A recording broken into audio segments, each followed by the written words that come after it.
Hello friends, नमस्कार। आपके अपने चैनल क्विकली स्टडी में स्वागत है। दोस्तों, आज हम लोग करेंगे ब्रह्मास्त्र फॉर्मूला बुक का, जो कि अभी तक हम लोग पढ़ा लिए हैं। ये सब देख लीजिए। परसेंटेज का है, त्रिभुज का पढ़ा लिए हैं, टाइम एंड वर्क और भी वीडियो बनाए हैं, प्लेलिस्ट में जाकर देख लीजिएगा। ठीक है, अभी तक त्रिभुज जो हम लोग पढ़ लिए थे, ये ज्योमेट्री का है। अब ज्योमेट्री का ही हम लोग पढ़ेंगे अब नेक्स्ट टॉपिक।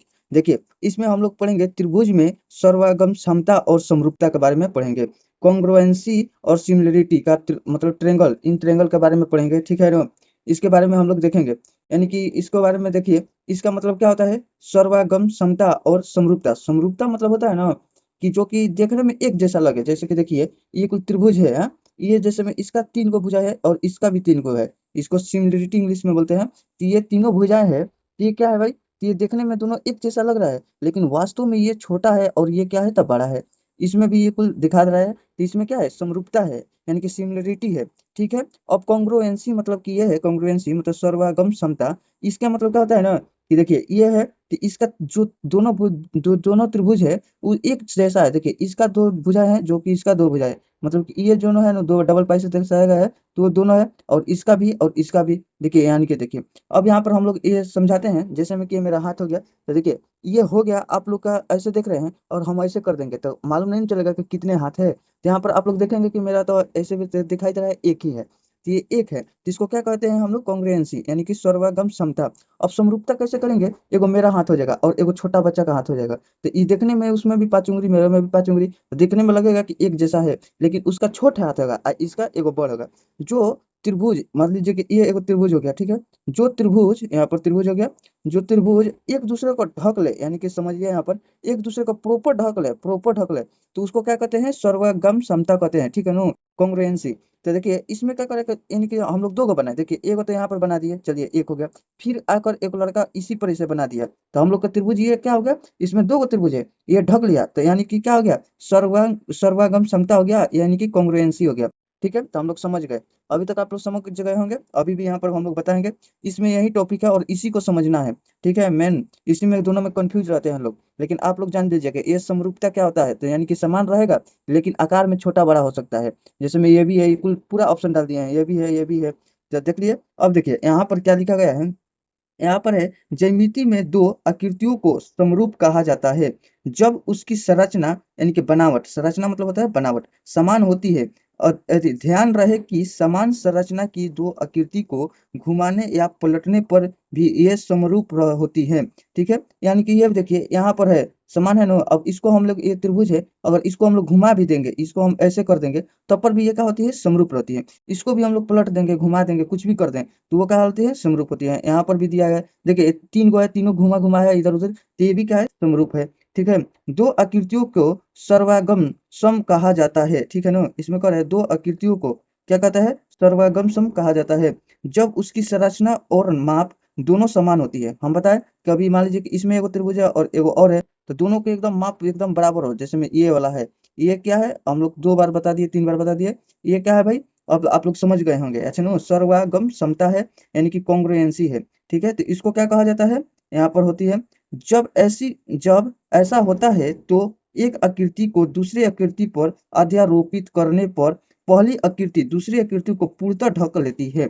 जैसे कि हम लोग बता दिए, हाथ के माध्यम से बता दिए, ये भी बता दिए। यानी कि पूर्णतः वो क्या कर देती है? ढक देती है। मालूम ही नहीं चलेगा कि आप लोग को इसमें कितना त्रिभुज है। लेकिन वास्तव में जब 3D रहता है, मतलब कि ये वाला, तो हटा कर देखते तो इसमें अभी दो को है। ठीक है, पूर्णतः ढक लेती है। तो इस प्रकार को सर्वागम समता की शर्त अधिक कठोर हो जाती है, मतलब कि ढक लेती है, तो हम लोग एकदम अपने मतलब कह सकते हैं कि हाँ ये है। ठीक है ना? ये सर्वागम समता है। यहाँ पर देखिए, इसमें क्या करता है कि परिभाषा अनुसार सर्वागम सम आकृतियों की युग्म समरूप होती है। ठीक है ना? यानी कि समरूप होती है। अब चलिए हम लोग इसी के बारे में और डिटेल से, और इसके बारे में डिटेल से पढ़ेंगे, जो कि एग्जाम के लिए बहुत इंपॉर्टेंट है। ठीक है, और हम लोग इस पर आधारित क्वेश्चन भी करेंगे। चलिए अब नेक्स्ट देखते हैं। देखिए, इसमें कह रहा है उदाहरण स्वरूप, यहाँ पर कितना है फिगर? 5 गो फिगर दिया है, 5 त्रिभुज दिखाए गए हैं, सभी समरूप है। यह मतलब देखने में एकदम सब समरूप लग रहा है ना भाई, कि ये भी समरूप है, ये भी, इसमें भी तीन भुजा है, इसमें भी तीन भुजा है, सभी के सभी समरूप है। ठीक है। और बोल रहा है ए बी और ई सर्वागम सम है। देखिए कौन कौन है? तो ए बी ई, ए और बी और ई क्यों है भाई? तो देखिए ये तीनों क्या है कि बड़ा बड़ा है, ये दो को क्या है कि छोटा छोटा है, जबकि सी और डी की माप भिन्न है, यानी कि ये दोनों क्या है छोट है, यानी कि भिन्न भिन्न है, यानी कि अभी देखिए इससे भी ज्यादा छोट है। लेकिन ये दो को जो तीन गो है ना, ये तीनों एकदम प्रॉपर है, भले घूम गया है लेकिन इस पर हम लोग शिफ्ट करेंगे ना, इधर उधर आप लोग का लग रहा है, इसको उठाकर इस पर रखेंगे और इस पर रखेंगे तो प्रॉपर एक दूसरे को ढक लेगा, तो ढक लेगा तो क्या होता है सर्वम समता हो जाता है, ठीक है ना, यानी कि कॉन्ग्रुएंसी होता है। ठीक है, आप लोग को ये प्रॉपर तरीका से समझ में आ गया होगा। अब चलिए नेक्स्ट चलते हैं एग्जाम की तरफ, आगे मिलेगा आपको, अभी ये बेसिक है, आप लोग बेसिक मजबूत कर लीजिए। देखिए यहाँ पर उसी के बारे में अभी डिटेल है। देखिए इसको बोर नहीं कीजिएगा, देखिए यहाँ पर देख कर है समरूपता और सर्वगम समता को देखने का बेहतर गणितीय तरीका, जब दो आकृतियों की सभी संगत भुजाएं एवं कोण की माप समान होती है तो आकृति सर्वांगम सम होता है, ठीक है ना। यहाँ पर हम लोग जान गए, यहाँ पर कितने बार हम लोग बता दिए, यहाँ पर बता रहे त्रिभुज है, इसका जो इसका ये है ना, ये इसके बराबर है, और इसका जो भुजा है ये इसके बराबर है, और इसका जो है ये बराबर है, ये कोण भी बराबर है, यानी कि प्रॉपर मिल रहा है, ये बिंदु है इसमें भी है इसमें भी है, यानी प्रॉपर मिल रहा है। तो ये क्या हो गया आप लोग जान गए हैं ना, ये कॉन्ग्रुएंसी हो गया, ठीक है ना। अब इसमें बोल रहा है जब दो आकृतियों के सभी कोण समान हो और उनकी संगत भुजाओं का अनुपात समान हो तो आकृति समरूप होती है। बोल रहा है जब दो आकृति है ना उसकी सभी कोण समान हो और उनकी संगत भुजाओं का अनुपात भी क्या होता है भाई समान होता है तो आकृति क्या कहलाती है समरूप कहलाती है। ये भी हम लोग एकदम पूरा तरीका से समझ गए, आज के बाद अब तो कभी नहीं भूलेंगे। ठीक है, अब चलिए नेक्स्ट क्वेश्चन की तरफ बढ़ते हैं। देखिए अभी कंसेप्ट है वही कुल समझना है, तो अभी पूरा देखिए एकदम डिटेल से, आज के बाद ये जड़ से खत्म कर दीजिए इस समस्या को। देखिए इसमें कह रहा है आकृति हमेशा देखने में समरूप नहीं होती है, हमें जांच करना पड़ता है, ठीक है ना, मतलब कि हम लोग देखते हैं कि एकदम समरूप नहीं होता है लेकिन हम लोग जांच करना पड़ता है, ये भी एगो मतलब तरीका हो सकता है। अब कह रहा है ध्यान रहे सामान्य हम समरूपता और सर्वागम समता त्रिभुजों के लिए पढ़ते हैं, परंतु कोई भी दो आकृति समरूपता और सर्वागम समता के लिए जांच किए जा सकते हैं, यानी कि जांच किया जा सकता है, ठीक है ना। सम आकृतियों मतलब सम, चाहे इसको सेम कर लीजिए, कुछ छूटा हुआ चाहे हम लोग सेम देखते हैं इसमें, सेम आकृतियों के लिए हम आसान आसान होता है, मतलब बोल रहा है कि सेम आकृतियों के लिए मतलब नापने के लिए वो क्या होता है आसान होता है एकदम तरीका भाई। और गोल गोल यहाँ पर बना दिया है तो हम लोग समझ जाएंगे, देख कर बता देंगे कि ये क्या है समरूप है कि नहीं है, यानी कि इसका जो शकल है तो एक जैसा है कि नहीं है, समरूप है कि नहीं। यहाँ पर बोल रहा है कोई दो सम आकृतियां जिसमें, यानी कि सेम मान लीजिए इसको, जिसमें भुजाओं की संख्या समान हो एक दूसरे के समरूप होती है, यानी कि उनके भुजाओं की संख्या समान हो तो एक दूसरे के क्या होती है भाई समरूप होती है। देखिए इसका भुजा तो समान हो तो समरूप होती है। उदाहरण के लिए हम लोग देख लेते हैं और कुछ उदाहरण के लिए, यदि हम दो सम षष्ठभुज, षष्ठभुज कौन है भाई, ये है 1 2 3 4 5 6, यानी कि से भुजा है इसका तो षष्ठभुज कहा जाता है।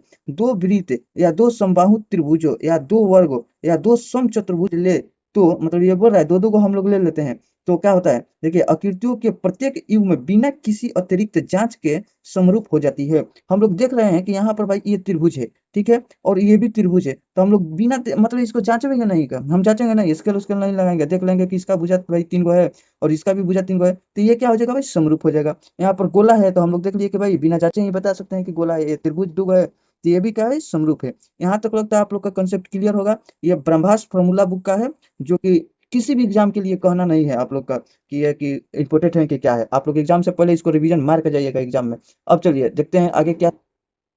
देखिए अब इसको देखते हैं, इसमें बोल रहा है, इसमें यहाँ पर हम लोग पढ़ कर देख लेते हैं इसके बारे में तब समझा देंगे। इसमें बोल रहा है एक बार यदि भुजाओं के अनुपात x अनुपात y के साथ दो आकृति समरूप हो तो क्या होता है, उसकी सभी रेखाएं विमाएं समान अनुपात x अनुपात y में हो जाती है तथा उसके क्षेत्रफल की विमा x स्क्वायर y स्क्वायर के अनुपात में होती है।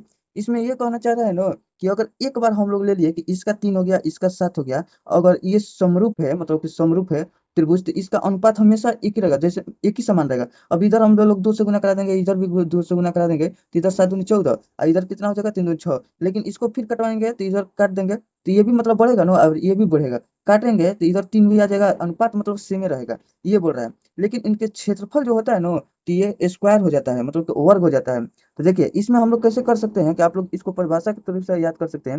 मतलब दो समरूप त्रिभुजों, अच्छा ना, दो समरूप त्रिभुजों का क्षेत्रफल का अनुपात, मतलब कि ये बोल रहे हैं क्षेत्रफल का अनुपात कैसे होता है, तो इनको संगत भुजाओं के, संगत भुजा ये है और ये है, संगत भुजाओं के वर्गों के बराबर होता है। ठीक है, ये दोनों मतलब संगत भुजाओं का वर्गों का बराबर होता है।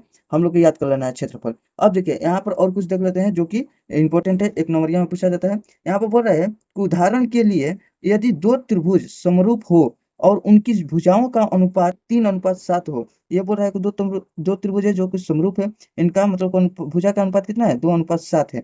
तो उनके परिमाण बाह्य त्रिज्या, ये कुल बाह्य त्रिज्या, अंतः त्रिज्या और माध्यिका का संगत शीर्ष से डाले गए लंबों का अनुपात कितना होगा, 3:7 होगा। यानी कि ये सब क्या होता है ना, कि बाह्य त्रिज्या जो है, अंतः त्रिज्या है। मतलब अंतः त्रिज्या कौन हो जाता है, कि अंतः त्रिज्या यही हो जाता होगा कि ये और ये और ये, मतलब ये कुल जितना होगा ना, ये कुल क्या होता है उसी मतलब के अनुपात में रहता है। ये भी हो जाएगा बाह्य त्रिज्या, संगत त्रिज्या, ये कुल समझ लीजिए।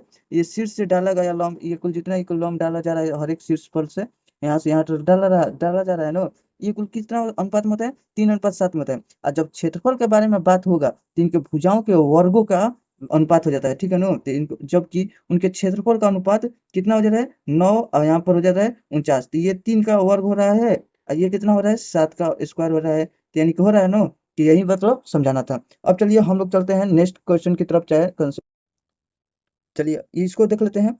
देखिए अगर एक बार हम लोग बेसिक बेसिक पढ़ लेंगे और फिर बाद में आएगा आपका टाइप, एक कॉन्सेप्ट ले इस बार बार एग्जाम में पूछा जाने वाला क्वेश्चन मिलेगा, जो कि इस बुक में बहुत मतलब कि छाट छाट के डाला गया है, बार बार रिपीट करने वाला है। आपको अगर याद रहेगा कंसेप्ट तो आप लोग 30 सेकंड से मतलब 1 मिनट के अंदर ही बना सकते हैं जल्दी क्वेश्चन। अगर नहीं याद रहेगा तो आपसे 5 मिनट भी दिया जाएगा ना, तो ये कुल ज्योमेट्री है, आप लोग से क्वेश्चन नहीं हिलेगा, आप लोग से का किसी से नहीं बनेगा। अगर याद रहेगा तो धड़ाक धड़ाक बनेगा। तो इसलिए इस सीरीज को देखिएगा, आगे बहुत मजा आने वाला है, एकदम पूरा धुआंधार तरीका से। बाकी अभी तक जो है इसको देख लीजिए। यहाँ पर हम लोग देख लेते हैं, इसमें बोल रहे हैं इसी प्रकार यदि दो शंकु जिसकी ऊंचाई का अनुपात दिया है 4:11। देखिए एक शंकु ये है और एक शंकु ये है, इसका अनुपात कितना है भाई, 4 है, और इसका कितना है ऊंचाई, मतलब 11 है। ठीक है, के साथ समरूप हो तो उनकी आधार की त्रिज्या, इनकी आधार की त्रिज्या यही ना आधार है गोलका वाला, ये और ये इनकी आधार की त्रिज्या, और बोला है तिर्यक ऊंचाई यदि यदि भी ये मतलब कि इसकी आधार की त्रिज्या और तिर्यक ऊंचाई यदि भी क्या हो जाता है, 4:11 के अनुपात में होगी। यानी कि अगर कभी भी पूछ देगा शंकु की ऊंचाई दिया हो और उसकी अनुपात दिया हो, तो उसको पूछेगा इसकी मतलब कि ये आधार की त्रिज्या बता दीजिए, तो वही अनुपात हो जाएगा। ठीक है, 4:11 के अनुपात में हो जाएगा। समझ में आ रहा है। और बढ़ रहा है उसकी पृष्ठ क्षेत्रफल, आधार के क्षेत्रफल और पास से पृष्ठ क्षेत्रफल आदि दिया हो, तो ई कुल का हो जाता है 16:21 के अनुपात में होगा। अब ये कुल कैसे हम लोग करेंगे भाई, तो देखिए यहाँ पर इसको थोड़ा मिटा लेते हैं। तो यहाँ पर यही नहीं बोल रहा है उसके पृष्ठ क्षेत्रफल, आधार का क्षेत्रफल, मतलब कि पृष्ठ क्षेत्रफल जो आधार का क्षेत्रफल है ना, तो आधार, ये आधार है तो भाई आधार क्या है भाई, तो एगो गोला टाइप के है, यही ना है, एगो आधार क्या है, गोला टाइप का है। तो गोला क्या है मतलब क्षेत्रफल कितना हो जाता है, पाई आर स्क्वायर। यहाँ पर पाई, यहाँ पर ये थोड़ा सा हवा के चलते सूख जा रहा है बार बार, तो यहाँ पर पाई आर स्क्वायर हो जाता है, यही नहीं होता है। तो अब बताइए इसमें क्या है, तो आर दो दो दिया है, आर अगर दो दो दे देगा ये हो जाएगा। और ये एक के साथ लिख लेते हैं। और यहाँ पर बोल रहा है पृष्ठ क्षेत्रफल हो गया, पृष्ठ क्षेत्रफल का आधार। और बोल रहा है यहाँ पर कि पार्श्व पृष्ठ क्षेत्रफल, ये कुल पार्श्व पृष्ठ क्षेत्रफल यानी कि पार्श्व पृष्ठ क्षेत्रफल, इसका बताइए तो इसका हो जाता है आपका यहाँ पर हो जाता है पाई आर एल। अगर आप लोग का फॉर्मूला याद रहेगा तो बनेगा, नहीं तो ये जैसे बताइए कि नहीं हिलेगा तो नहीं हिलेगा, कैसे नहीं बनेगा, याद नहीं रहेगा तो कैसे कीजिएगा बताइए। अब इन लोग का अनुपात कितना हो जाता है, 16:21 कैसे होता है, तो देखिए ये आर है, ये तो पाई पाई कांस्टेंट हो गया, तो ये खत्म हो गया। रुकिए थोड़ा सा यहाँ पर चला लेते हैं तब चलेगा। यहाँ पर देखिए, अब यहाँ पर देखिए ये पाई जो है ना, पाई पाई, ये पाई पाई कट जाएगा। यहाँ पर आर स्क्वायर है, तो आर इसका कितना है भाई, तो आर अभी हम बताए इसकी त्रिज्या सेम होती है, इसका 4 है तो इसका भी कितना हो जाएगा, 11 है तो इसका 11 रहेगा, इसका 4, तो यहाँ पर कितना हो जा रहा है, 4 से कितना है 11 है। अब फिर बाद में एगो आर लिख दिए, और फिर एगो आर रहेगा तो इसका भी 4 से 11 हो जाएगा। तो टोटल इसका कितना हो जाएगा, 4 चौका 16, इसका करेंगे तो 121। यानी कि ये दोनों का जो कि ये आधार का क्षेत्रफल है और ये क्या है, पार्श्व पृष्ठ क्षेत्रफल है, ये दोनों का कितना हो जाएगा, 16:21। कैसे आया आप लोग समझ लिए, और रटना की जरूरत नहीं पड़ेगा आप लोग का। अब देखिए यहाँ पर बोल रहे हैं उनके आयतन कितना हो जाएगा, तो आयतन 64:100, मतलब 1331 का अनुपात होगा। तो ये कैसे होगा, तो आप लोग का फिर यहाँ पर याद करना पड़ेगा शंकु का आयतन कितना होता है, तो शंकु का आयतन 1/3 पाई आर स्क्वायर एच, यही ना होता है। तो देखिए ये क्वेश्चन है तो ये भी खत्म, ये भी खत्म है। अब यहाँ पर R2 वाली लिखे थे, यहाँ पर R2 वाली कैसे यहाँ पर लिखा है, इसी प्रकार लिख लेंगे। 4 था इसका अनुपात था 11 था, एक बार लिख लिया, फिर 4 था, इसका अनुपात 11 था। और इसकी ऊंचाई, ऊंचाई भी क्या है भाई, इसकी ऊंचाई भी समान होती है। जैसे कि ऊंचाई इतना दिया था और इसकी त्रिज्या भी समान हो जा रहा है, तो ऊंचाई भी एक बार बढ़ेगा, तो ऊंचाई भी एक बार बढ़ेगा। इसका 4 का क्यूब करेंगे तो कितना हो जाएगा, 64 आएगा। और इसका 11 का क्यूब करेंगे तो 100, मतलब कि 1331 आएगा, याद कर लीजिएगा। तो यहाँ पर हो जाएगा आपका ऐसे। तो यहाँ की हम लोग का समझ में आ गया ना कि ये कैसे निकल रहा है। यहाँ पर ये भी पूछ देगा, तो ये ऐसा क्वेश्चन बनाएगा और पूछा भी है कि इनका ऊंचाई का अनुपात इतना दिया है, तो उनके उनके आयतन का अनुपात कितना होगा। चाहे आयतन में वृद्धि प्रतिशत बताइए, तो वृद्धि प्रतिशत बताना है, परसेंटेज में पढ़ना है हम लोग का। तो यहाँ से ये कितना वृद्धि हो गया, कितना बढ़ गया, इसका परसेंटेज बताइए। ये सब क्वेश्चन पूछा जाता है, इसी टाइप का आता है। ये कंसेप्ट यही समझाने का है इसमें, ठीक है, रटना नहीं है इसको, इसी तरीके से समझिएगा। अब चलिए हम लोग का नेक्स्ट कंसेप्ट की तरफ बढ़ते हैं और समझते चलते हैं। देखिए, यहाँ पर हम लोग टेस्ट यानी कि जांच करते चलेंगे। यानी कि जांच करने का बहुत तरीका है, 3-4 गो है, उसको देख लीजिए। यानी कि कौन चीज का जांच करेंगे भाई, तो एक तो समरूप को जांच करेंगे, एक को करेंगे सर्वागमसम। ठीक है, सर्वागमसम का जांच करेंगे, ठीक है ना। इसमें क्या करें, यदि हम दो त्रिभुजों की तीनों भुजाओं की जांच करें तो यानी कि तीनों भुजाओं के पहले तो हम इनकी जांच करेंगे, तो क्या क्या हो सकता है। दोनों त्रिभुजों की भुजाओं के तीनों युग्म की लंबाई समान हो तो त्रिभुज क्या हो जाता है, सर्वागमसम हो जाता है, ठीक है ना। सर्वागम सम हो जाता है। थोड़ा सा मतलब आप लोग देखिए कि उच्चारण करने में थोड़ा दिक्कत रहा है। अब देखिए, इसका बोल रहा है कि तीनों अगर भुजा हो, हम लोग जैसे कि पहले हम लोग इसके बारे में पूरा अच्छा सा जिक्र कर दिए हैं कि कैसे कैसे होता है। एक बार और थोड़ा देख लेते हैं। ये तीनों भुजाएं अगर सेम हो, यानी कि सेम हो, भले उल्टा सीधा हो, लेकिन तीनों भुजा हो, तीन गो मिल गया सेम सेम बराबर, तो उसको क्या कहते हैं, सर्वागम कहते हैं। ठीक है। अब बोल रहा है दूसरा नंबर में, दोनों त्रिभुजों की संगत भुजाओं की लंबाई का अनुपात समान हो तो त्रिभुज समरूप हो जाएगा। यानी कि संगत भुजाओं की लंबाई का अनुपात समान हो तो त्रिभुज क्या हो जाता है, समरूप हो जाता है। यानी कि संगत भुजा, यानी कि इसका मतलब कि दो गो संगत संगत भुजा समान हो तो समरूप हो जाता है, ठीक है ना। इसके बारे में अच्छा से पढ़ लिया, तो इसको हम लोग याद कर देते हैं साइड साइड साइड, यानी कि एस एस एस, तीनों के हम लोग साइड साइड साइड चेक करेंगे, ये हो जाएगा। और चलते हैं नेक्स्ट देखते हैं। देखिए यहाँ पर कर रहा है हाइपोटेनस, ठीक है, साइड टेस्ट, यानी कि हाइपोटेनस इसको जो होता है उसको हम लोग एथी करेंगे। हाइपोटेनस भाई कौन कहता है, ये वाला हो गया डो, तो इसको हम लोग कहते हैं, इसको यानी कि ये लंब हो गया, इसको क्या कहते हैं, कर्ण, इसको आधार कहते हैं, इसको कर्ण कहते हैं। ठीक है, इसको हाइपोटेनस कहते हैं। अब इसको साइड से देखते हैं, इसको टेस्ट कर करके, तो यदि दो समकोण त्रिभुजों की भुजाओं की जांच करें तो समकोण त्रिभुज इसी में मिलता है, ठीक है ना। इसमें एगो सबसे बड़ा मिलता है, ये भुजा समकोण त्रिभुज का जांच करें तो हम लोग को क्या मिल रहा है। अब देखिए, यदि कोण और एक छोटी भुजा की लंबाई समान हो तो त्रिभुज सर्वगासम होती है। यानी कि कोण ये और एक और छोटी भुजा, कोई भी मतलब ये बड़ा भी हो सकता है, ये छोटा भुजा, और दोनों समान हो जाए तो त्रिभुज क्या कहलाता है, सर्वागसम कहलाता है। इसमें देखिए, इसमें कह रहे हैं कोण और छोटी भुजा के एक युग्म की लंबाई, मतलब कोण देखिए, कोण मिल गया, और छोटी भुजा की एक युग्म की लंबाई का अनुपात समान हो तो त्रिभुज समरूप होती है। इसमें क्या कर रहे हैं कि इसका दोनों को हो और समान हो तो त्रिभुज क्या हो जाती है, वही समरूप हो जाती है। हम लोग को समरूप के भी बारे में अच्छे से जाने हैं, वो देख ही के बता सकते हैं कि समरूप है कि नहीं। इसके लिए पहले जांच करेंगे, बाकी ये तो देख ही के बता सकते हैं कि दो गो त्रिभुज है, एगो ये भी होगा, जरूर होगा। जब अगर दो गो साइड बन गया तो एगो तीसरा का तो भाई बनेगा, तभी ना त्रिभुज कहेगा। ये नहीं कि ये साइड हो गया, ये साइड, इसको बने नहीं करेंगे तो त्रिभुज थोड़े ना कहेगा।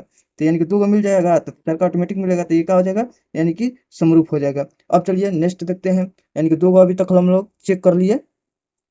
देखिए अब देख लेते हैं साइड ए एस, मतलब कि साइड कोण, फिर साइड, यानी कि इसको एस ए एस कहते हैं, एस एस टेस्ट। तो इसको मतलब हो गया साइड, ये मतलब कोण और फिर साइड। तो इसमें देखिए सर्वागसम, यदि दो भुजाओं की लंबाई बराबर हो और समान भुजाओं के बीच का कोण भी बराबर हो, तो इसको हम लोग चेक करते हैं। इसमें कह रहा है इस तरह अगर दोनों भुजाओं की लंबाई समान अनुपात में हो और उनके बीच का कोण बराबर हो तो त्रिभुज क्या हो जाएगा, सर्वागसम हो जाएगा, ठीक है ना। यहाँ पर बोल रहा है कि दो, मतलब कि यहाँ पर दो गो त्रिभुज है, मतलब देखिए दो गो त्रिभुज है, यहाँ पर है एगो, ये भी है त्रिभुज, मतलब दो गो त्रिभुज है, और दोनों का अनुपात क्या होगा, साइड का बराबर होगा, और ये भी इसका और इसका बराबर होगा, और बीच का कोण भी क्या होगा भाई, सेम होगा, तो ये त्रिभुज बन जाएगा, सर्वागसम बन जाएगा। ठीक है, हम लोग समझ गए। अब चलिए नेक्स्ट देख लेते हैं, नेक्स्ट जो थी उसका टेस्ट देखते हैं, यानी कि कैसे कैसे हो। देखिए अब इसका भी जांच कर लेते हैं। इसमें कर रहा है ए एस एस, मतलब ए एस ए, मतलब कि कोण और फिर साइड और फिर कोण, तीन गो है। इसमें कर रहा है कोणों के दो युग्मों की माप समान हो और शामिल भुजाओं की लंबाई समान हो तो त्रिभुज सर्वगामसम होगा, ठीक है ना। इसमें कह रहा है कि दो कोण समान होना चाहिए, यहाँ पर बोल रहा है ना दो युग्म समान हो, तो यानी कि ये कोण, ठीक है, ये कोण और ये कोण, इसका कोण मतलब कि देखिए पहले तो एक हम बताते हैं, ये कोण और ये कोण समान हो, दो कोण समान हो गया, और इनके बीच के जो दूरी है ना, ये दूरी या जो है यहाँ पर बोल रहा है कि भुजाओं की लंबाई समान हो। ये इसका बीच का दूरी है और इसका ये कोण ले लिया और इसका कोण ले लिया, और इस दोनों का बीच का दूरी अगर समान हो तो त्रिभुज का हो जाएगा, यानी कि त्रिभुज बन जाएगा, सर्वांगसम बन जाएगा, ठीक है ना, सर्वांगसम बन जाएगा। ठीक है, यहाँ पर और इसको कर लिए। समझ में आया कि नहीं? दो कोण तो समान हो गया, दो कोण और इसका भी दो कोण समान हो गया। ठीक है, और इनके जो युग्म से जुड़ा है यहाँ पर जो भुजा की लंबाई, तो ये भी क्या है, यहाँ से लेकर यहाँ तक हो। ये नहीं कि हम कर दिए एगो यहाँ से इतना तक कर दिया, कहेंगे कि ये कोण समान है और ये भी कोण 30 डिग्री का कर दिए। ठीक है, वैसे तो आएगा, बाकी कटेगा नहीं, नो त्रिभुज नहीं बनेगा। हम 30 डिग्री का देखिए यहाँ पर बता रहे हैं कि यहाँ से हम लोग बना दिए हैं 30 डिग्री का। ठीक है, अगर यहाँ से भी आकर यहाँ से बनाएंगे 30 डिग्री, ठीक है, तो अगर जाकर कटेगा नहीं, मतलब कि कटेगा तो दोनों त्रिभुज सर्वसम नहीं होगा, यानी कि एगो छोट बन जाएगा, एगो इति चुकी बना दिया है, यहाँ से दिखाई दे रहा है ना। देखिए जैसे कि यहाँ पर एगो हित चुकी बना दिया, बगैर कटे चाहे कुछ भी दूसरा था, तो ये भी 30-30 का बना दिया, ये भी 30-30 का, तो लेकिन देखिए ये क्या होगा, बड़ हो गया, बड़ त्रिभुज बन गया, ये छोट बन गया। तो ऐसे में तो समरूप का जना हो सकता है, जाकर आगे आगे कट जाए तो समरूप हो सकता है, लेकिन यहाँ पर बोल रहे हैं सर्वांगसम नहीं होगा। ठीक है ना, सर्वांगसम होने के लिए ये जो दूरी है इसका भी दूरी समान होना चाहिए, और ये जो काटेगा दो कोण वो भी समान होना चाहिए। समझ में आ गया ना पूरा प्रॉपर तरीका से? अब चलिए हम लोग अगला नेक्स्ट देख लेते हैं, और ही कुछ चार्ज दिया है क्या। देखिए यहाँ पर देख लेते हैं, ए एस एस मतलब ए ए एस है, और देख लेते हैं कितना कितना दिया है, यानी कि अभी दो टाइप का जांच करना है। हम लोग देख लिया, इसमें दिया है एंगल और फिर एस मतलब साइड। यहाँ पर दो गो कोण दे दिया है और एगो साइड, और दो गो कोण और एगो साइड रहेगा तो क्या हो जाएगा, त्रिभुज क्या हो जाएगा, सर्वांग हो जाएगा। यहाँ पर बोल रहे हैं कोणों के दो युग्मों की माप समान और बता रहे हैं, असामिलित संगत भुजाओं की लंबाई समान हो, यानी कि इसमें जो इसमें शामिल नहीं है ये भी दोनों को समान करेंगे तो वो भी क्या हो जाएगा, सर्वांगसम हो जाएगा। यहाँ पर बोल रहा है ना कि भुजाओं की लंबाई समान हो तो त्रिभुज सर्वांगसम हो जाएगा। यहाँ पर बोल रहा है, और यहाँ पर बोल रहे थे कोने के दो युग्मों की माप समान और असामिलित संगत हो जाता है, ये भी समझ गया। अब चलते हैं नेक्स्ट जल्दी जल्दी। और यहाँ पर बोल रहा है कि डबल ए यानी कि कोण कोण, और दो गो भुजा दो गो कोण कोण भी बराबर हो जाएगा, कभी से के बतिया को घुमा घुमा रहा है हम लोग को। ठीक है ना, वही बतिया बोल रहा है, दो गो कोण कोण के अगर बराबर हो जाएगा तो क्या हो जाएगा, यहाँ पे समरूप हो जा रहा है। यदि त्रिभुजों के दो कोण बराबर हो तो त्रिभुज क्या हो जाता है, समरूप हो जाता है। यहाँ पे तीसरा एना ओना चल जा रहा है, इसीलिए थोड़ा इधर उधर बड़ा छोटा बन जा रहा है। ये बड़ा छोटा देखिए, इसका कितना है, ये बड़ा है, इसका छोटा है, अगर यही दोनों सेम रहता ना तो यही बन जाता है, सर्वांगसम हो जाता। ठीक है ना, अगर ये सेम नहीं है, यही बड़ा है, तो ये क्या हो जा रहा है, दोनों बड़ा छोटा बन जा रहा है, तो इसलिए समरूप तो होगा लेकिन सर्वांगसम नहीं होगा। ठीक है, अब चलिए नेक्स्ट देख लेते हैं हम लोग। यहाँ पर बोल रहा है क्या है, इसमें बोल रहा है कि यहाँ पर देख लेते हैं सर्वांग समता और समरूपता की पहचान, यानी कि बार बार पहचान हम लोग का बहुत पढ़ लिया। देखिए अब यहाँ पर पहचान देख लेते हैं, ज्यामिति के प्रकारों में समरूपता के प्रयोग की पहचान में सक्षम होना सबसे महत्वपूर्ण है, इसका पहचान करना सबसे महत्वपूर्ण है। ठीक है ना, इसको नहीं तो क्वेश्चन नहीं बनेगा ना भाई, गलती हो जाएगा।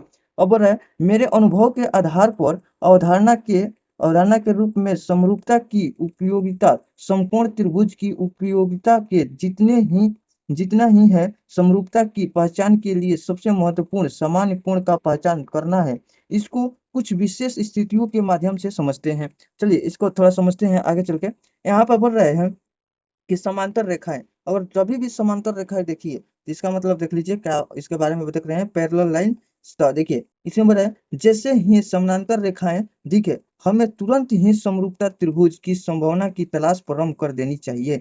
यानी कि बोल रहा है कि जैसे ही देखा ना कि यहाँ पर देखो समानांतर रेखा है, तो हम लोग को एकदम समरूप त्रिभुज के जांच करने के लिए हम लोग का मतलब एकदम एथी हो जाना है, तलाश करना प्रारंभ कर देना है। क्योंकि समानांतर और अनुप्रस्थ रेखाएं बराबर कोण बहुवता बहुवता होती है, मतलब कि अधिक होती है। ऐसा स्थिति में क्या हो रहा है नु कि अनुप्रस्थ काटे मतलब कि कट रहा है नु अनुप्रस्थ, और यहाँ पर समरूप त्रिभुज यानी कि समान समान त्रिभुज का होता है, बहुत बनने का संभावना होता है। ठीक है, समानांतर और अनुप्रस्थ रेखाएं बराबर कोण बहुवत्ता बहुवत्य होते हैं। ठीक है, ये तो समझ लिया हम लोग, यानी कि हम लोग जब भी मिलेगा तो हम लोग ढूंढेंगे। ठीक है, अब देखिए यहाँ पर नीचे दी गई दोनों ही स्थितियों में ए ए बी और सी डी, यहाँ पर बोला ए बी और सी डी समानांतर रेखाएं हैं, तो देखिए ये भी दोनों समानांतर है, यहाँ से इतना दूर का बीच की दूरी और यहाँ पर बीच की दूरी माप लीजिएगा तो सेम ही आएगा।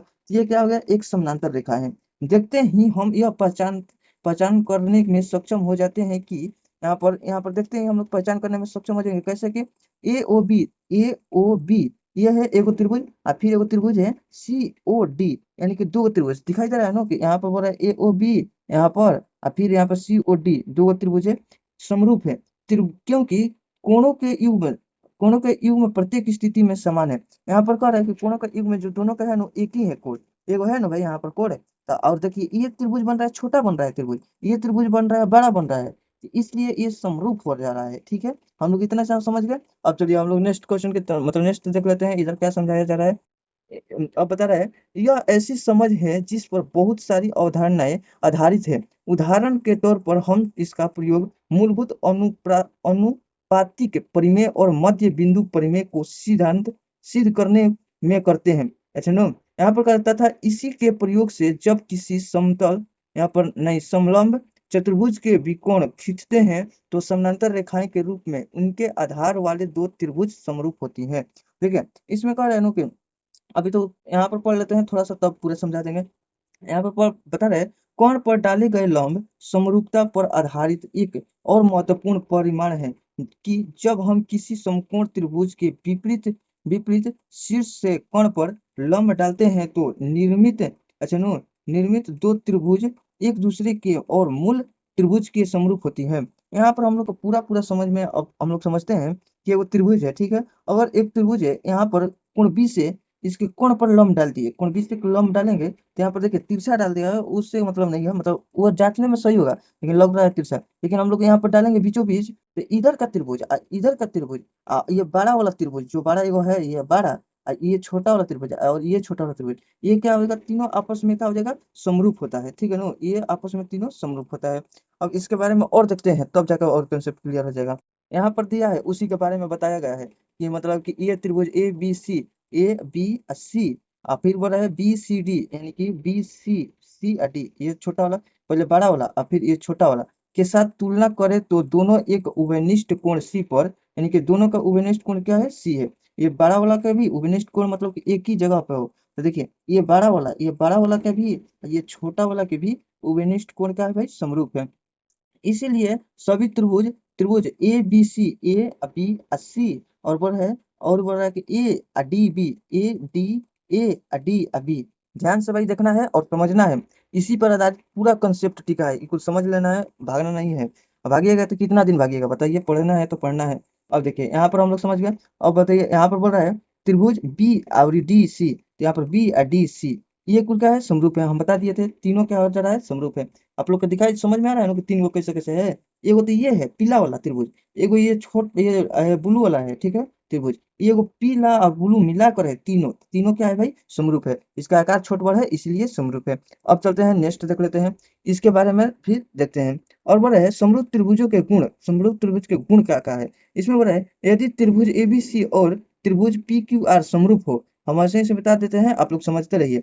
इसमें बोल रहा है कि ये दोनों क्या हो भाई समरूप हो, ए बी सी और पी क्यू आर समरूप हो, तो हम लोग लिख सकते हैं कि ए जो है ना ए यहाँ पर ये पी के, देखिए यहाँ पर ए है तो जो कितना है पी के सॉरी, देखिए यहाँ पर ए है तो पी हो जाएगा। ठीक है, ए बटा में पी, फिर बी है तो क्यू हो जाएगा, बी को हम लोग क्यू के साइड में इधर साइड है तो इधर साइड, और सी है तो आर यहाँ पर हम लोग लिख सकते हैं। ठीक है ना, सब बराबर है आपस में। मतलब ये ए बटा में पी बराबर है किसका है भाई, इसका बी बटा में क्यू, फिर इसको बराबर है सी बटा में आर, ये सब आपस में बराबर है। अब बोल रहा है संगत भुजाओं का अनुपात है, ये भी हम लोग देख लेते हैं। संगत भुजाओं का अनुपात बराबर होता है, देखिए इसका भुजा और इसका भुजा यानी कि अनुपात बराबर होता है। ये नहीं बोल रहे हैं कि ये दोनों बराबर है, छोट बड़ा हो सकता है लेकिन अनुपात इसका होता है। देखिए अब इसमें बोल रहा है परिमाप का अनुपात, पूरा परिमाप का अनुपात जितना इसका निकालेगा इसका, तो दोनों का अनुपात क्या हो जाएगा सेम रहेगा, कितना भी बढ़ करते चल जाओ, इसको बढ़ाओगे तो ये भी बढ़ेगा तो दोनों का अनुपात सेम रहेगा। अर्ध परिमाप का अनुपात, अर्ध परिमाप को निकालेंगे तो ये भी सेम रहेगा।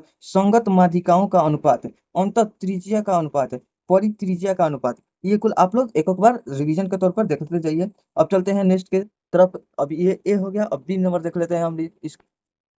देखिए अब यहाँ पर देखते हैं ये बोला क्षेत्रफल का अनुपात। अब क्षेत्रफल का अनुपात में अब रहेगा क्षेत्रफल, ये त्रिभुज हो गया और ये को बड़ा बना लेते हैं। अब इसका क्षेत्रफल मान लीजिए इसका 5 है और तो इसका हम लोग ले लेते हैं 7 है। अब इसका अनुपात में अगर सेम है तो अब हम लोग क्या करेंगे, कुछ भी बढ़ेगा कुछ भी बढ़ा ले हम लोग, तो इसमें संगत भुजाओं के वर्गों का अनुपात, इसका वर्ग जितना बढ़ेगा और इसका बढ़ेगा तो इतना ही का सेम रहेगा। बढ़ रहा है परिमाप का वर्गों का अनुपात, अर्ध परिमाप का वर्गों का अनुपात है, यहाँ पे माध्यिकाओं का वर्गों का अनुपात, ये भी हो सकता है। अंतः त्रिज्या का वर्गों का अनुपात और बाह्य त्रिज्या का वर्गों का अनुपात, ये कुल क्या हो जाता है, अनुपात सेम ही होता है, कितना भी बढ़ाते जाइए। अब इसको मान लो कि हम 2 से गुना करें तो इसको भी 2 से गुना करेंगे, अब बढ़ेगा तो ये क्या हो जाएगा भाई, यानी कि रेशियो काटेंगे तो फिर उतना ही आ जाएगा। अब चलते हैं, हम लोग देख लेते हैं अब नेक्स्ट। देखिए एग्जाम्पल देखते हैं। अब एग्जाम्पल इधर से खुल रहा है खाता, इसका बारे में प्रॉपर ले चल जाएगा। ग्राफ ऐसे है ना ज्योमेट्री में, तो ऐसे जाएगा पूरा। अगर ये ब्रह्मास्त्र कर लेते हैं और मतलब कुछ स्टैंडर्ड बुक करना पड़ेगा, जैसे में कि सीजीएल वेरियर का कर लीजिए आया है, और कुछ कुछ आया है, तो वो सब बुक कर लीजिएगा, आपका एथी हो जाएगा। अब देखिए यहाँ पर बोल रहा है, यहीं पर तो लिख दिया, चलिए ज्यादा बड़ा नहीं है। यहाँ पर बोल रहा है यदि दो समरूप त्रिभुज की संगत भुजाओं का अनुपात इतना और इतना हो तो दोनों त्रिभुजों का क्षेत्रफल का अनुपात, ये बताइए। ये सब आप लोग को उधर बता रहे थे ना कि ऐसा क्वेश्चन पूछेगा। इनका दोनों के संगत संगत भुजाओं का अनुपात इतना है तो उनका क्षेत्रफल का अनुपात कितना हो जाता है, वर्ग का स्क्वायर हो जाता है। मतलब कि यहाँ पर कर देंगे वर्ग कर देंगे, ये जितना है इसका स्क्वायर करेंगे, और इसका तो कितना हो जाएगा, रूट रूट से मतलब हट जाएगा तो 3 बचेगा, इसका भी 2 बचेगा। समझ में आ गया। अब चलिए नेक्स्ट देख लेते हैं, नेक्स्ट एग्जाम्पल चेक। देखिए यहाँ पर एगो क्वेश्चन एग्जांपल है, इसको भी देख लेते हैं।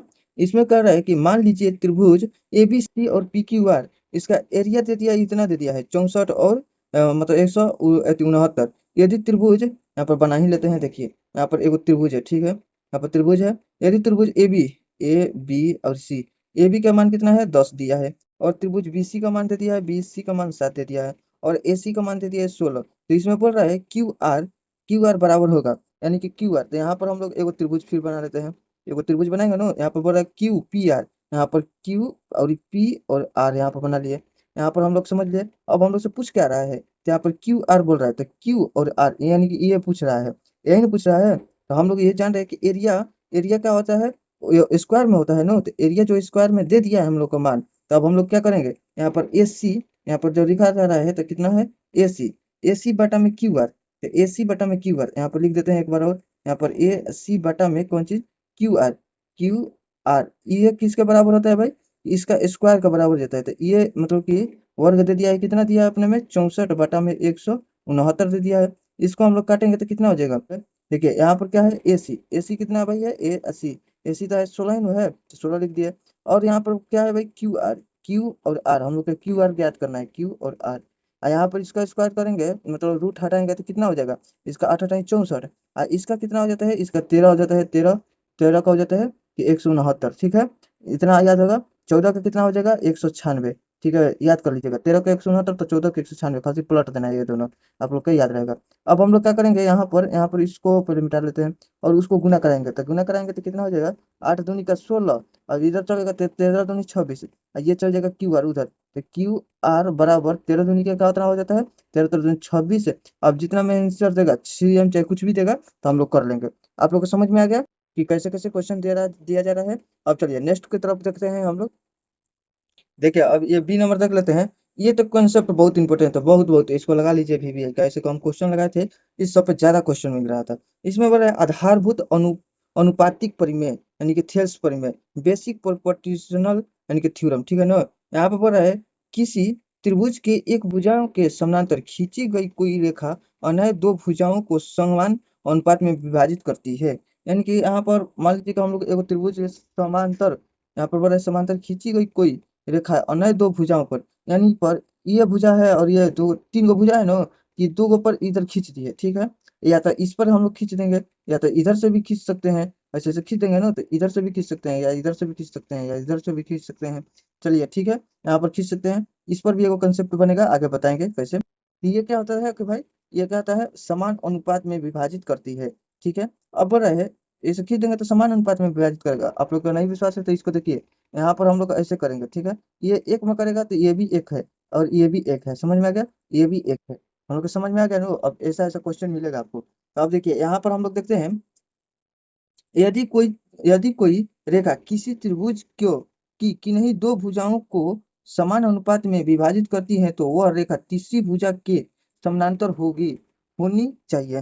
तो अब देखिए यहाँ पर बोल रहा है समानांतर होनी चाहिए, तो यहाँ पर हम लोग ये खींच दिए, तो ये तीसरी भुजा की क्या है, दो गो भुजा पर है ना, दो गो भुजा पर खींच दिए, तो ये तीसरी के समानांतर, ये क्या हो गई। और इसके सामने हम लोग खींचे तो ये इसके समानांतर हो गई, और इसके सामने खींचे तो ये इसके समानांतर हो गई। यहाँ पर करना क्या है, समझना है खाली। देखिए एक बार और ही, यहाँ पर तीन गो है, और इसके यहाँ पर हम लोग काट दिए, तो इसके सामने समानांतर होगी, ठीक है ना। ये भी कितना है, आप लोग ये कुल जान गए हैं कि कितना कितना अनुपात में है। अनुपात भी क्वेश्चन बनेगा, पहले ये वाला देख लीजिए। इसमें बोला है त्रिभुज एबीसी इफ डी ई समानांतर है बीसी के, यानी कि त्रिभुज एबीसी है और डी डी इस समानांतर है किसके है भाई, तो बीसी के है। समझ में आ गया, यहाँ पर समझते रहिए। यहाँ पर ये डी है और ये इधर ई है, डी इस समानांतर है बीसी के। समझ में आ गया ना। अब देखिए एक बात ये बन गया हम लोग का, एक मतलब क्वेश्चन भी बन सकता है। अब देखिए यहाँ से इसी पे बन रहा है ए डी, ए और डी बटा में डी बी, ए और डी बटा में डी बी बराबर है किसका, ए ई बटा में ई सी, ए ई बटा में ई सी बराबर है। समझ में आ रहा है कैसे कैसे ना। इसको याद कर लीजिएगा भाई, कितना भी बोल रहे हैं हम इंपॉर्टेंट लगा लीजिएगा पूरा पूरा। अब बोल रहा है और इफ ए डी, यानी कि ए डी किसका है, डी बी, डी डी के ना भाई, डी और बी बी, अच्छा डी बी, यानी कि हम लोग को समझ में आ रहा है कि ये वाला छोटा का, यानी कि मान लीजिए 3, ये हो गया, इसको हम लेते हैं 4, तो ये वाला पूरा बड़का के बाटा में हो जाएगा। तो ये वाला मान लीजिए 3 और बाटा में टोटल लिख देंगे कितना, 3 4 मतलब कि 7। तो समझ में आ रहा है ना कि यहाँ पर क्या करेंगे, ए डी बटा में डी बी, ए डी बटा में डी बी बराबर होगा ए ई बटा में ए सी के, ठीक है। यहाँ तक क्लियर पूरा कंसेप्ट। यहाँ पर यह कुल कंसेप्ट अब चालू हो गया है आप लोग का, ये कुल एग्जाम में बार बार पूछने वाला है कंसेप्ट। अब चलते हैं नेक्स्ट। चलिए देखिए यहाँ पर सी नंबर में ये 4 गो है, 4 गो आप लोग याद कर लीजिएगा, पूरा हो जाएगा। वही वाला बात है, ए डी, ए और डी बाटा में क्या हो जाएगा, डी और मतलब कि डी और बी, चाहे बी डी, ठीक है, इसका और बाटा में इसका। तो हम लोग समझ गए कि ए ई बटा में क्या हो जाएगा, ई सी, ए ई बटा में ई सी, एक तो ये हो गया इंपॉर्टेंट है। और यहाँ पर क्या कर रहा है, ए डी बटा में ए बी, ए डी बटा में ए बी, फिर ए ई बटा में ए थी ए सी, ऐसा हो जाएगा। और क्या कर रहा है, डी ई अब बटा में कितना हो जाएगा यहाँ पर, बी सी के, यहाँ पर बी 80, तो यही मतलब कि लिखा गया है तो ये हो जाएगा। अगर ये 4 है तो ये हो जाएगा 8, ये दुगना होता है, ठीक है। इतना सब समझ रहे हैं हम लोग और ये सब करते रहेंगे। चलिए अब हम लोग चाहे देखिए एक बार, यहाँ पर जैसे बताए थे, यहाँ पर 2 है, यहाँ पर 3 है, तो टोटल मिलकर कितना हो जाएगा, 5 हो जाएगा। ऐसे ऐसे यूनिट बनेगा। यहाँ पर यूनिट बोल रहे हैं कि मतलब ऐसे ऐसे बनेगा। अब चलिए यहाँ पर हम लोग समझ गए, यहाँ पर बोल रहा है त्रिभुज ए डी ई कितना है, सर्वांशों में मतलब कि समान है ए बी ई के, ए डी ई इसका क्या है, समरूप है ए बी सी का। समझ में आ रहा है ना, ललका वाला समरूप है बड़का वाला, यानी कि ये भी याद रहेगा, याद होना चाहिए कि इसका बराबर होता है अनुपात में इसका, मतलब समरूप है, ठीक है। ए डी बटा में ए सी का एगो होता है कंसेप्ट, एगो होता है ये दोनों का तोड़ तोड़ का होता है। इतना कंसेप्ट जान गए। अब चौथा नंबर बोल रहा है कि त्रिभुज ए डी ई तो कितना हो जाएगा, ए डी, ए डी का स्क्वायर, फिर ए ई का स्क्वायर, फिर डी ई का स्क्वायर इक्वल, मतलब कि इस सब ऊपर का हो गया एबीसी में। अब फिर area of ABC, A B का ए बी, ए बी, और बोल रहा है ए सी, और बोल रहा है कि B S C, area of A B, यानी कि ऐसे करेंगे स्क्वायर करेंगे आ जाएगा। अब चलिए नेक्स्ट क्वेश्चन की तरफ बढ़ते हैं, चाहे कंसेप्ट की तरफ हम लोग समझते हैं। इसको याद कर लीजिएगा, इस पर बहुत क्वेश्चन पूछा जाता है। और देखिए यहाँ पर है, याद क्या करना है, उसको समझ लेना है, समझ लीजिएगा। इस पर बहुत क्वेश्चन होता है। यहाँ पर बोल रहा है, क्या बोल रहा है, ए ई, यहाँ पर समझते हैं, ए बी सी, यानी कि ए बी सी त्रिभुज, ए बी सी त्रिभुज है। फिर बोल रहा है डी ई क्रमशः ए बी और ए सी भुजाओं पर इस प्रकार बिंदु है कि, यहाँ पर बोल रहा है ना कि डी ई ए बी और ए सी भुजाओं पर इस प्रकार क्या है भाई, यहाँ पर बोल रहा है इस प्रकार बिंदु है कि त्रिभुज, यहाँ पर बच्चा कोण ए डी ई एगो, और फिर बोल रहा है बी कोण बी बराबर है, मतलब कि ए डी ई कोण बी बराबर है। यहाँ पर बोल रहा है कि ए डी, ए और डी कितना है भाई, 7 है। और बोल रहा है बी डी 5 है। और यहाँ पर बोल रहा है बी सी कितना है भाई, तो 9 है। तो हम लोग का पूछ क्या रहा है कि डी ई बताइए, डी ई बताइए, तो हम लोग को ये मान बताना है।